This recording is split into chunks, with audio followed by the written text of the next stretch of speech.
If you're building and growing a coaching business, then you're also building a personal brand. And you need to be visible, and people need to get to know you before they're going to be ready to work with you. Hello, and welcome to the Life First Business podcast. I'm your host, Leonie, and I'm all about helping new coaches like you create life first businesses you love by building out the key foundations you need for an easeful and joyful business that supports both your wealth and your well-being goals. One where you get to make an impact doing what lights you up and helping others. We talk about the strategies, the systems, and the mindset you need to make your coaching business work for you. So let's dive in. Okay, so today we're going to explore what it means to build a personal brand, how to build one with integrity and authenticity, stand out for who you are, and attract your ideal aligned clients because you're being yourself and you're creating something that's authentic. But first, just to reiterate just how important it is to understand that you're building a personal brand when you're a coach. Your clients are going to be working directly with you. They need to see you as the solution that they're looking for. They need to feel called to work with you. And they're only going to do that when they get to know you really well and feel comfortable to reach out to you and want to work with you. So you need to explore the ways that you can put yourself out there. I know that can be really difficult if you've never done it before. Like the first video I put online, I remember feeling really sick when I posted it. So whatever stage you're at, if you've never put your face online or you've never stood up and given a talk in public, or if you're really experienced with that, it's starting where you are and building up and not expecting yourself to jump 10 steps ahead, but be clear that this is the goal. The goal is that you can comfortably put yourself out there, be the face of your business, share your message online, share your message in person, and allow people to get to know you and trust you to be able to reach out and work with you. There's no getting away from it. If you want your thriving coaching business that gives you all the freedom, all the joy, and allows you to make an income while you're helping other people, doing something you truly care about, then building your personal brand is a must. If you can have that mindset of embracing the idea of building a personal brand and not feeling like, oh, it's not something I want to do, then you're going to have a much better time of it, because like everything, we've got to have a growth mindset and embrace these challenges, things that put us out of our comfort zone.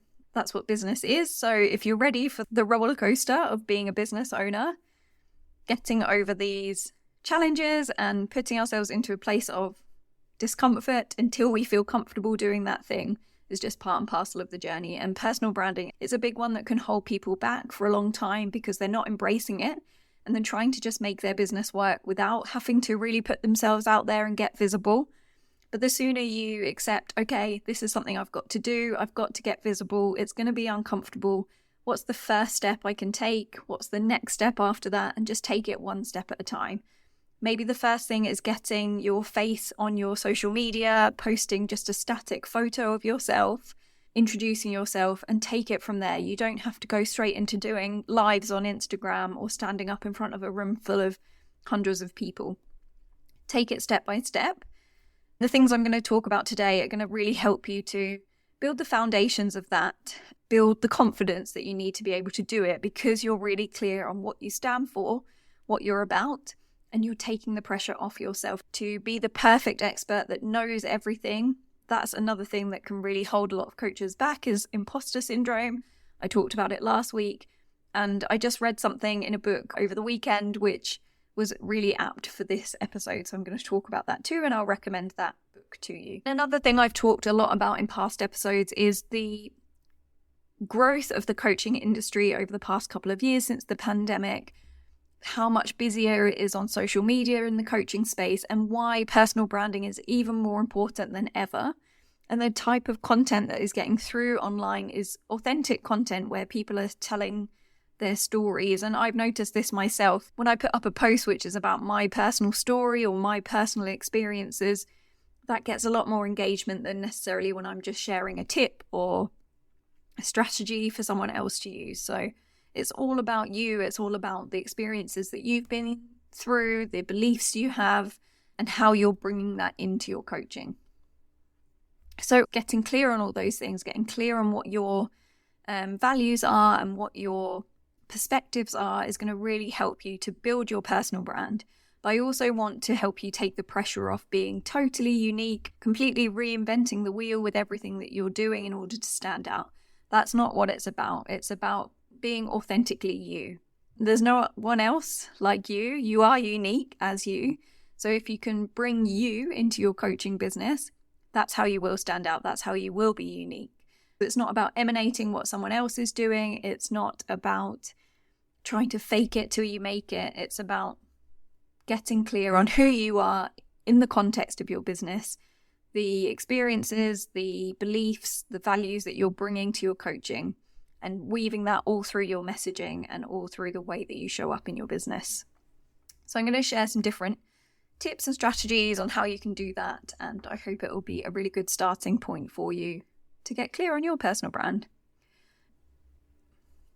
Over the weekend, I was flying to and from Gisborne from Auckland to go to a wedding, and on the plane I was reading Denise Duffield Thomas's book Chillpreneur. If you haven't heard of Denise, she's one of the OG online business coaches, and she talks all around money mindset, and her book Chillpreneur is all about taking the easeful approach to business. And I've read her other book, Lucky Bitch, and I've listened to her podcast lots, but I'd never read Chillpreneur. But in starting to read it, I'm like, this is everything that I believe in my business as well, from having my first business and hitting burnout and being very stressed, that actually there's a better way, there's a better approach. And everything that Denise talks about in the amount of the book I've read so far, I haven't finished it yet, is just resonating so much with me.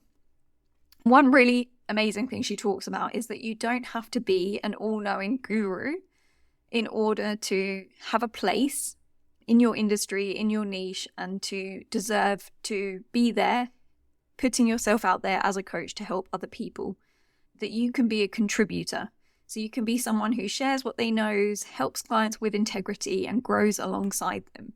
So getting clear on how you help your clients and getting clear on the things that you do know and the things that you don't, and taking the pressure off having to know everything and seeing yourself as a contributor and not an all-knowing guru. And that's such an amazing concept to take the pressure off, to get rid of some of that imposter syndrome. As I talked about last week, imposter syndrome is something that often we'll never completely get rid of, but that perception on having to be an all-knowing guru and seeing yourself as a contributor in your niche, in your industry, and valuing what it is that you're bringing to your coaching is such a great way to take the pressure off. Getting rid of that feeling that you've got to fake it until you make it. And often I think it's so clear when people are doing that, it doesn't come across as authentic.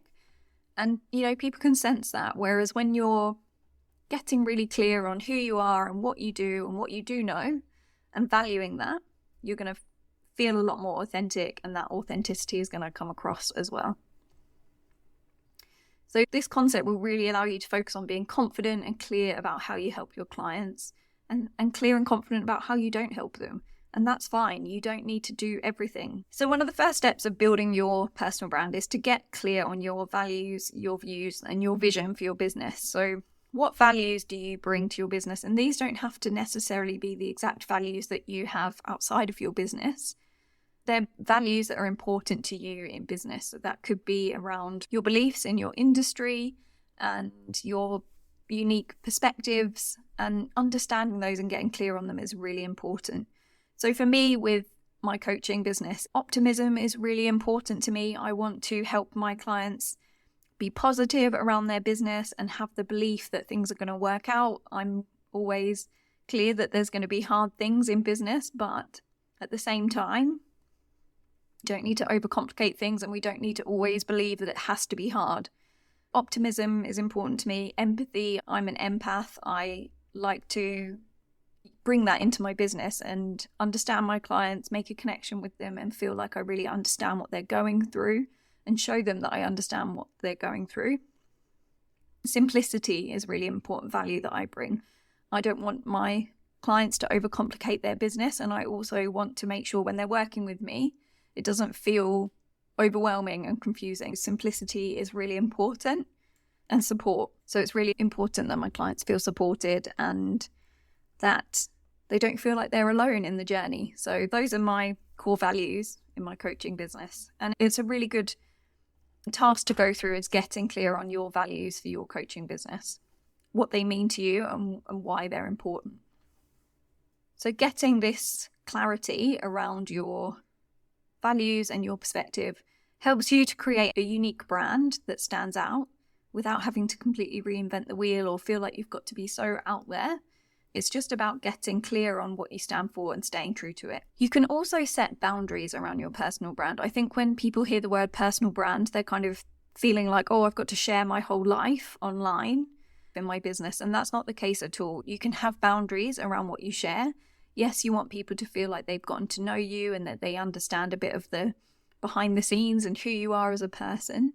But that doesn't mean you have to share every little detail of your life. You can decide where the boundaries lie for you, what things that you want to keep private and outside your business, and what things you're happy to share. And understand those things that you are sharing, what that means to your clients and why it's going to help your business, help you in your business, and help your clients to understand who you are and get to know you better and feel a connection to you. And then just show up genuinely. You know, you don't have to be perfect all the time. You can share the behind the scenes sometimes, share what's going well, share what's not going well. All those things make you stand out as someone genuine and make you stand out as someone that people can connect with. So have those boundaries around it. Don't feel like you've got to share everything, but also feel like you can authentically show up yourself. Think about the first step to that and then what's the next step, and just go from there. So here are a few little tasks that you can take just to get you started with thinking about your personal brand. Write down what your top 3 values are, the things that are really important to you. 3 to 5 is where you want to sit when it comes to your business values. You don't really want to be overwhelming yourself by having like 8, 10 values. So 3 to 5 values that are the most important to you and that you feel encapsulates the way you want to show up in your business and the values that you want to bring to your coaching. And then think of 3 aspects of your outside business life that you might be happy to share. So that could be one of your hobbies, your love of travel, your love of the outdoors, sharing the things that you read. That's something I do a lot with my business, is I share recommendations of podcasts I'm listening to and books I'm listening to. I love hearing recommendations from other people and I love sharing my recommendations. So that's something I always bring into my business. I bring it into my weekly newsletter, and that's a way of kind of sharing some of the outside things in my life. Sometimes they're business related and sometimes they're not. So it's just a nice way for me to share some of the other aspects of my personality and my interests with my clients. And then sit down and just craft a simple introduction about who you are, what you do, your elevator pitch if you like, but I think that can sound quite corporate. So just a few sentences that if you were to meet someone and tell them who you are and what you do, clearly communicate who you help, how you help them, and why they should work with you because of your experiences, your expertise, and your values. So try and craft that into a short statement just to help you get clear on it and get clarity on it. And then think about what the first step is for you. Think about where you are now, what you've been comfortable with so far.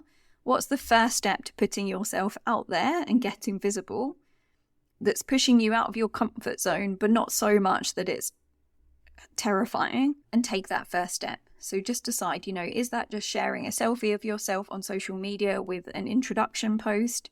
Is it updating some of your website images to photos of you instead of stock images? Or are you ready to record a video or put yourself forward to talk at an event? Wherever you're at now, think about what the next step could be to really help you get visible in front of your ideal clients. Yeah, so I hope those 3 steps really help you to get started. If you happen to be a business owner who's based in New Zealand and in and around Auckland, I'm hosting an event on the 1st of December all around personal branding. It's called Own Your Brand. It's the second event like this we've hosted. I'm hosting it with 2 other business owners, Farah, who's a social media strategist, and Sally, who's a photographer and a brand photographer. So we are going to be talking all about personal branding. We're hosting workshops in the morning. There's going to be a chance for some networking. It's being held at Mackenzie Studios, which is a content studio. So you'll have time to get some content there on the day. And then you can also upgrade to a VIP ticket to get your own brand mini shoot with 5 professional photos and a one-on-one session with me and a one-on-one session with Farah to get clear on your personal brand strategy and your social media strategy. So how you're going to bring that all into your content as well. We've still got a few tickets left. So if you're interested and you are close enough to Auckland to come along, I'll share the link to it in the show notes so you can learn more about it. And I'd love to see you there. Take care. I'll talk to you next week. And if you do take that first step and share something online or update something in your business to get more visible, please get in touch and let me know, or send it to me in a DM in Instagram, because I'd love to keep up with your progress. So take care. Have a great week. Talk to you soon.